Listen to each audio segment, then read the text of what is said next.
ఏ కన్ను చూడదనా నీ విచ్చల విడిమిడిసి పాటు, ఏ చెయ్యి ఆపదనా తప్పటడుగే నీ అలవాటు. అదృశ్య దృష్టిగా సకల సృష్టిని ను గమనిస్తున్నది లెక్కగట్టి,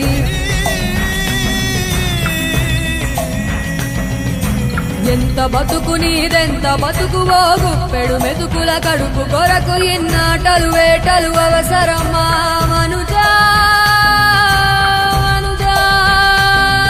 ఏ మారిక నిన్ను కబళిస్తుంది రమాయదారి పంజా. కోరికొని తెచ్చుకో మాకు కర్మ, దాన్ని విడిపించుకోలేదు జన్మ. సత్కర్మభిశ్చ సత్ఫలితం దుష్కర్మ ఏవ దుష్ఫలం. అత్యుత్కట పుణ్య పాపానాం సత్యం ఫలానుభవమిహ.